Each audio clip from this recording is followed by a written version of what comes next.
Tonight. Well, over in Bethlehem, another boys volleyball battle underway between Easton and Liberty. The Red Rovers coming off a 3-0 sweep over Southern Lehigh, and for the Hurricanes, they were 6-2 entering Monday's matchup, looking for their 4th straight victory, sweeping their previous 3 opponents. Our Cassie Schmidt was there and has the highlights.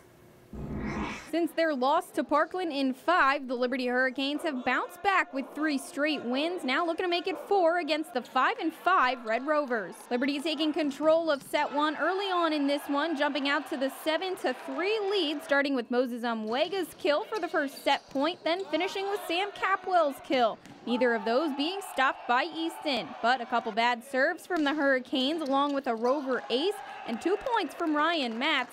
Easton will make this a 3-point game, trailing now 11-8. Easton would keep it within a 3-point game after back-to-back kills from Makai De Silva, now 17-14 Liberty. But Hurricanes taking back control from this point on, and they'd ended on a huge block at the net to take set 1 25-20. Set 2, Easton coming out with a lot of energy in this one. They'd take an early lead and keep it for most of the way, up by as much as 5 after the Sam Rich kill, but after being tied up for the 7th time with the kill from Matt, score now 19-19. Amwega would start a 6-3 run, contributing 4 of those 6 points, and finishing it off was Tyler Pastela to take back the set. Now Hurricanes ahead 2-1. Easton coming out with an even better start than they did in the second, starting with the ace from Matz and finishing with the Rich point. This one just staying inside, good for their 10th point. Rovers with the big 10-1 lead. A massive hole for Liberty to try and crawl themselves out of, but they'd start to chip away after the tip from Amwega.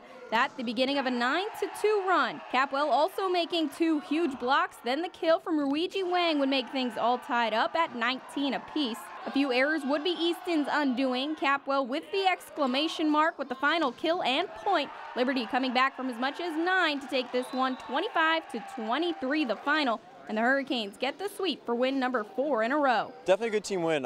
We knew Easton's a strong team. We know a lot of their players through club and playing with them for many years. We know their strengths, we know their weaknesses, and we tried to exploit that as much as possible. We hurt ourselves a lot with serving errors, serve-receive errors, but I think in the end it was a great team win, great fight back. In Liberty's 2 losses on the year, where they took both Emmaus and Parkland to 5 sets, they now face Whitehall, the only unbeaten team left in the EPC, and with coming up just short before, they are certainly ready and hungry to finally get that big win under their belts. They're hungry for a really big win, and they were close, so close 2 times, and down to the wire. It's upsetting for them that they had both of those kind of like snatched out of them. So I think they do want that, and they are going to be hungry for it. So emotion will be there.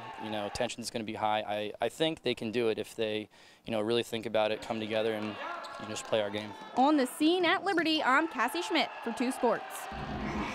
So the Hurricanes improved to 7-2 overall, and like Cassie said, their only 2 losses coming in 5 sets to Parkland and Emmaus, so a chance at taking down the undefeated Zephyrs coming up on Wednesday before the holiday weekend. And up next for Easton, they will host Nazareth, who is 3-5 on the season, also on Wednesday. Hard to believe we're at the midway point right now for the boys volleyball season. Yeah, and then looking ahead to that showdown between Liberty and Whitehall on Wednesday, that'll be the Zephyrs' first game since they knocked off Emmaus in that 3-0 shutout last week. So lots to look forward to still coming up this week before the holiday weekend. Well, coming up next, we're going to head